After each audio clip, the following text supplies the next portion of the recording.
Assalamualaikum warahmatullahi wabarakatuh. Perkenalkan, nama saya Anwar. NIM saya 2892050060. Saya dari Prodi Manajemen dengan mata kuliah Akuntansi Manajemen dengan dosen pengampu Bapak Rosidi SEMM. Saya kuliah di Universitas Sertifikasi. Tujuan saya membuat video ini untuk melakukan UTS Akuntansi Manajemen. Saya di sini akan menjelaskan tentang biaya. Biaya atau disebut dengan cost merupakan sejumlah pengorbanan sumber daya ekonomi atau yang disebut dengan kas atau equivalent cost untuk melakukan suatu kegiatan yang diharapkan akan menghasilkan manfaat ekonomi pendapatan di masa yang akan datang. Jenis-jenis biaya. Yang pertama, fungsi organisasi. Biaya produksi menyangkut bahan baku, biaya tenaga kerja, dan biaya overhead. Biaya non produksi menyangkut biaya administrasi dan biaya penjualan. Periode pertandingan menyangkut biaya produk, biaya periodik. Perubahan volume kegiatan menyangkut biaya tetap, biaya variabel, dan biaya campuran.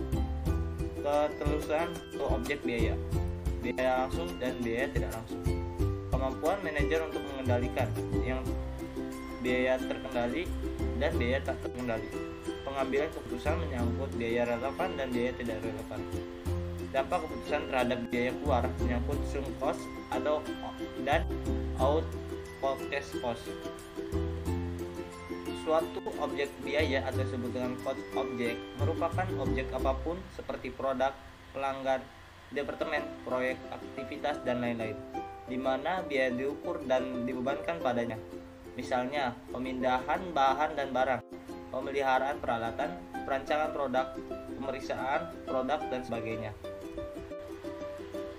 Keterlacakan atau disebut dengan traceability merupakan kemampuan untuk membebankan biaya pada suatu objek biaya yang layak secara ekonomis melalui suatu hubungan sebab akibat.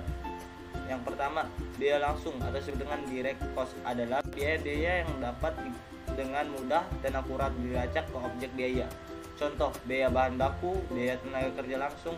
Yang kedua, biaya tidak langsung atau disebut dengan indirect cost adalah biaya-biaya yang tidak dapat dengan mudah dan akurat dilacak ke objek biaya. Contoh, biaya bahan tidak langsung atau disebut dengan biaya untuk memelihara peralatan, dan biaya tenaga kerja tidak langsung atau disebut dengan petugas kebersihan, petugas keamanan. Penelusuran atau disebut dengan tracing merupakan pembebanan biaya ke objek biaya dengan menggunakan ukuran yang dapat diamati atas sumber data yang konsumsi oleh objek biaya. Yang pertama, penelusuran langsung atau disebut dengan direct tracing merupakan proses mengidentifikasikan dan pembebanan biaya yang secara khusus dan secara fisik berhubungan dengan suatu objek biaya. Yang kedua, penelusuran tidak langsung atau disebut dengan indirect tracing merupakan penggunaan menggerak untuk membebankan biaya pada objek biaya, menyangkut pergerakan sumber daya atau disebut dengan resource driver. Yang kedua, pergerakan aktivitas atau disebut activity driver. Metode pembebanan biaya. Yang pertama, biaya sumber daya menyangkut penelusuran langsung. Ke bawahnya lagi, observasi fisik. Penelusuran pergerakan menyangkut hubungan sebab akibat. Alokasi menyangkut hubungan yang dikonsumsi. Yang terbawahnya objek biaya. Karakteristik jasa dalam akuntansi manajemen. Output yang dihasilkan oleh perusahaan dapat berubah produk berwujud maupun jasa. Yang pertama, produk berwujud atau disebut dengan tangible product adalah barang yang dihasilkan dengan mengubah bahan baku melalui penggunaan tenaga kerja dan input modal lainnya. Yang kedua, jasa adalah tugas atau aktivitas yang dilakukan bagi pelanggan atau aktivitas yang dilakukan oleh pelanggan dengan menggunakan produk atau fasilitas organisasi. Perbedaan antara jasa dengan produk terwujud terlihat dalam keempat dimensi berikut ini. Yang pertama, ketidakwujudan atau disebut dengan intangibility. Jasa tidak dapat dilihat, dirasakan atau didengar sebelum jasa digunakan. Yang kedua,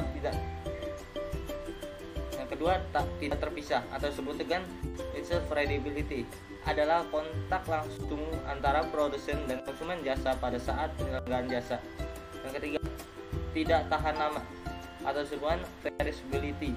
Jasa tidak bisa disimpan, harus dikonsumsi pada saat diselenggarakan. Yang keempat, keragaman atau disebut heterogeneity adalah peluang variasi yang lebih besar dalam penyelenggaraan jasa daripada produksi produk. Biaya yang berbeda untuk tujuan yang berbeda. Biaya produk adalah suatu pembebanan biaya yang mendukung objek manajerial tertentu. Definisi biaya produk tergantung pada tujuan manajerial yang ingin dicapai. Hal ini sesuai dengan prinsip dasar manajemen biaya, yakni biaya yang berbeda untuk tujuan berbeda, atau yang disebut dengan different cost for different purpose. Biaya produk untuk pelaporan keuangan eksternal. Biaya non-produksi adalah biaya yang berkaitan dengan fungsi perancangan dan pengembangan, pemasaran, distribusi, layanan pelanggan, dan administrasi umum. Biaya produksi adalah biaya yang berkaitan dengan pembuatan barang dan penyediaan jasa. Biaya utama atau disebut dengan prime cost adalah biaya bahan langsung dan biaya tenaga kerja langsung. Biaya konversi atau disebut dengan conversion cost meliputi biaya tenaga kerja langsung dan biaya overhead. Biaya bahan langsung yaitu bahan yang secara langsung dapat telusur ke barang atau jasa produksi. Biaya tenaga kerja langsung yaitu tenaga kerja yang dapat secara langsung ditelusuri ke barang atau jasa yang diproduksi. Biaya overhead adalah yaitu seluruh biaya produksi lain selain biaya bahan langsung dan biaya tenaga kerja langsung. Laporan keuangan eksternal. Dalam menyusun laporan keuangan eksternal, biaya-biaya harus dikelompokkan berdasarkan fungsi. Ketika menyusun laporan rugi laba, biaya produksi dan biaya non-produksi harus dipisahkan. Overview terhadap sistem akuntansi manajemen. Ikhtisar perbandingan antara sistem manajemen biaya tradisional dan kontemporer. Pembeda pergerak sifat pembebanan biaya produk, fokus sifat informasi aktivitas kinerja penilaian kerja. Berbasis fungsional, berbasis unis alokasi sempit dan kaku, mengelola biaya jarak menyebar,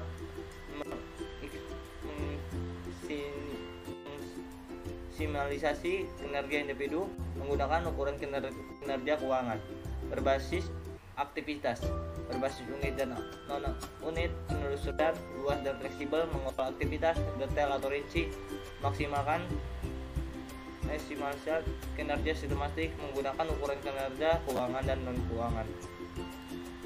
Baik, itu saja yang saya bisa jelaskan. Mohon maaf jika ada kekurangan atau kurang jelas. Mohon maaf. Wabillahi taufiq walhidayah. Wassalamualaikum warahmatullahi wabarakatuh.